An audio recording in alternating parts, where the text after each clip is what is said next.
Hello everyone, it's been a while since I've actually uploaded anything to the channel aside from random clips from video games. Main reason for that is that the things that have been waiting to arrive haven't actually been released yet, unfortunately.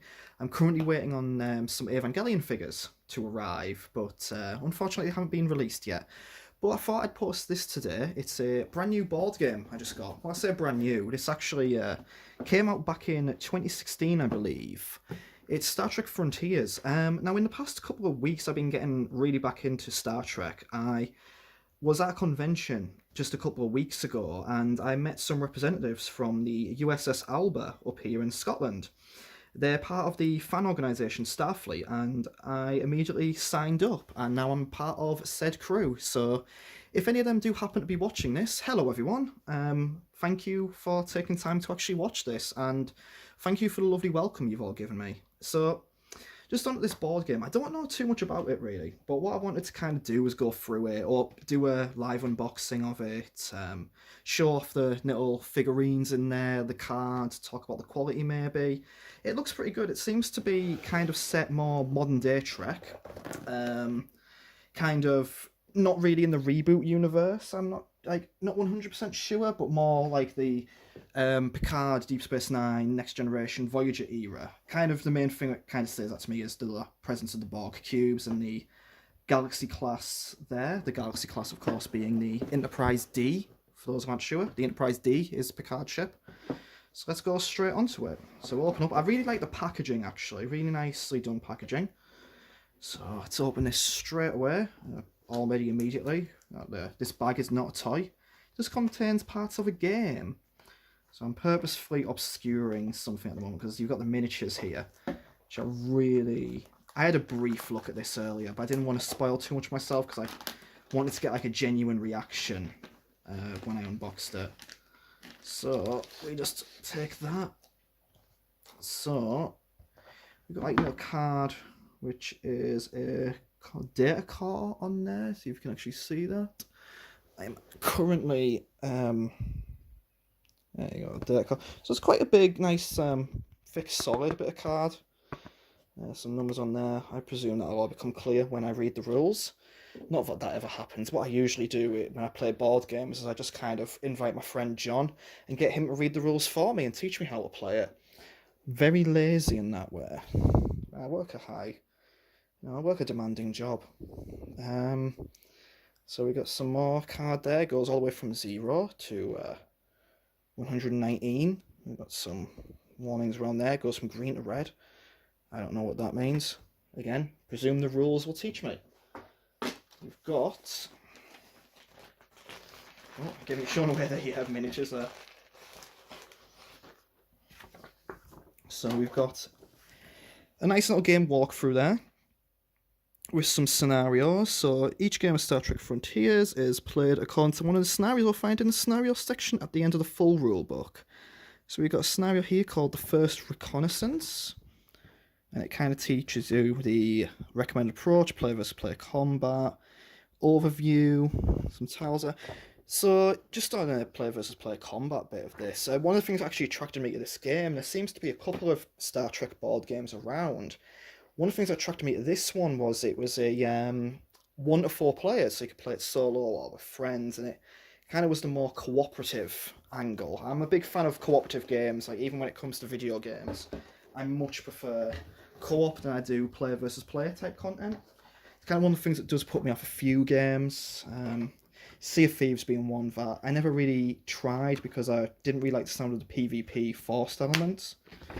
So we've got there the full game setup. It gives you a list of everything that's in there. It teaches you the full game setup, how to play rounds, concepts, etc, etc. And in the back we had the mentioned the scenarios. So we've got general principles, variant rules, auctioning ships, and there's your scenario list. First Reconnaissance, Full Conquest, Blitz Conquest, Full Cooperation, Blitz Cooperation, Solo one. So, yeah, it seems like quite a lot of content there. So the game itself was £60. It seems to have been out for a while. But I've never actually heard of it. But like I said, I've only been getting back into the Star Trek fandom a little bit more recently, thanks to the people I met. They kind of really turned me on it. Oh, and of course, Star Trek Discovery Season 2, which was absolutely fantastic. I would definitely recommend it for anyone who is a non-Trek or even a Trek fan. I'm not going to get into any discourse about it. So we've got some space tiles here, various markings on.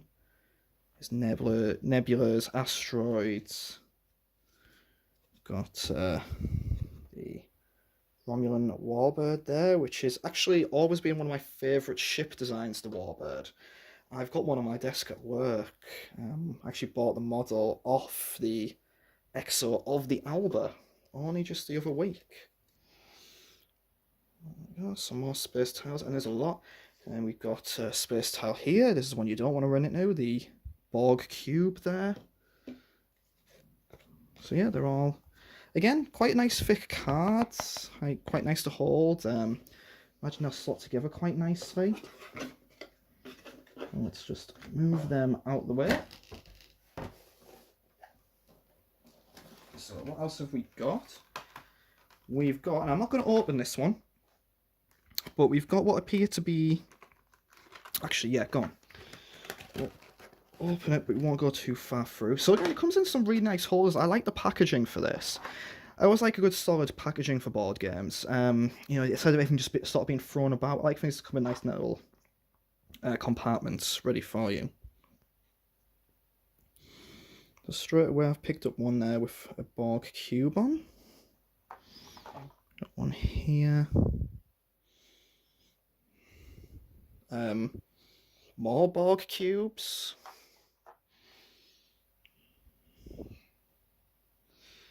Some nice pretty kind of background there with a symbol on the back. This square one here, which I'm not quite sure what's going on there. Oh yeah.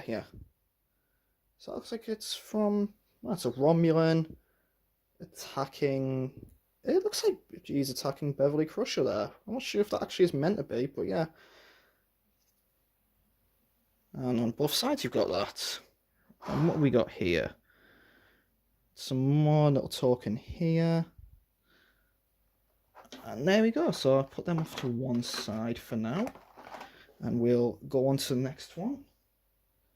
So the next bit.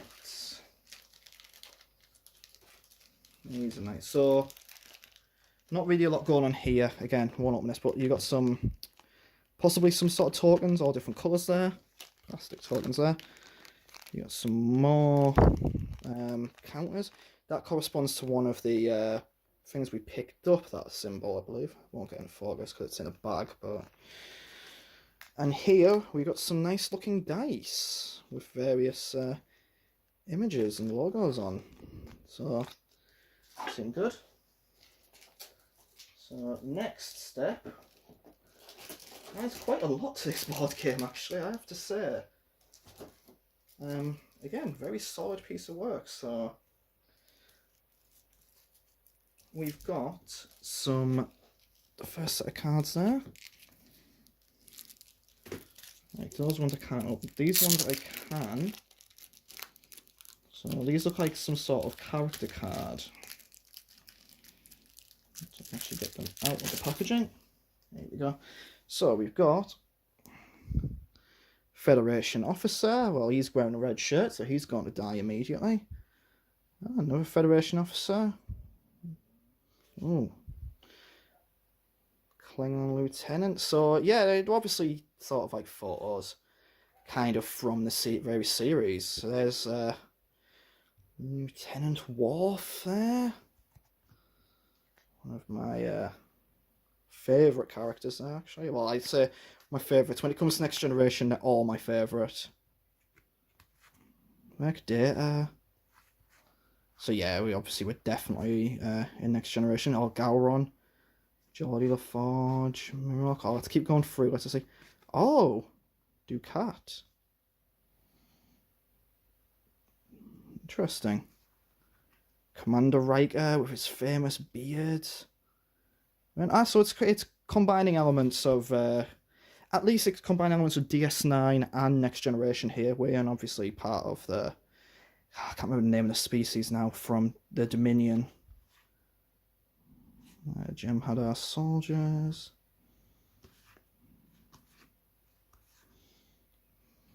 Miles O'Brien. I'm pulling double duty on Next Generation and Deep Space Nine. Oh, some Borg there. Another Borg. Shin's on. Less said about Star Trek Nemesis, the better. Oh, we got some Voyager in there as well. Hugh, cool. And Lord, Data's brother. Again, let's not mention B4 in Star Trek Nemesis. And then we've got the big block of cards here, which show you. That's all that. So I'm presuming these are like your action cards, like, you know, you explore, you trade stuff. So we're going to the final bit, which is sort of the more exciting one. We have your miniatures. So we've got 4 of these bad boys. So they've got quite a plasticky feel to them. It feels hollow, but some nice design work on the Borg cube there. I mean, it's a cube. It's not really too much you can do there. But you can sort of see some little intricacies of the framework and that. It is what it is. It's a Borg cube, and kind of leave. Yeah, you can turn them. So I'll turn the base there. Yeah. So I don't quite know what that represents yet. Again, I presume the rulebook will explain all. Let's put the Borg cube there. I'll go through the other ships. So there's 4 Borg cubes in it. There it is. Your first little Federation ship. Try and get that into focus. Go into focus, is it? So it looks very much like the Defiant from Deep Space Nine. So it's a small, very nicely detailed, very, again, plasticky feeling. The stands are very nice, actually, very nicely made. It's gonna really make it stand out on the game board. We have, for the next one, here we go. This is obviously the most famous. Let's make him do another flyby. Whoosh. No, focus flyby. Yeah, it's the Galaxy class Captain Jean-Luc Picard ship, the Enterprise D. Unspecified. You don't actually see the name or the registry of it. But yeah, NCC 1701. Famous, of course, because the saucer can separate. So that's a really nicely modelled ship. I'm trying desperately to get it focused, but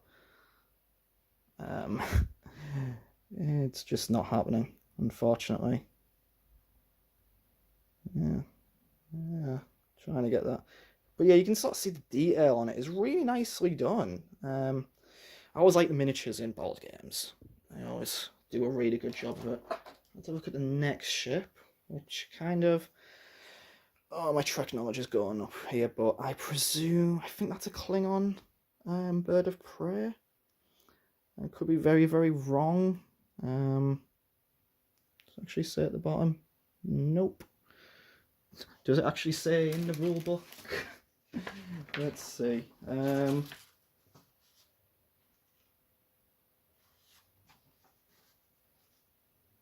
It does not say what the miniatures are.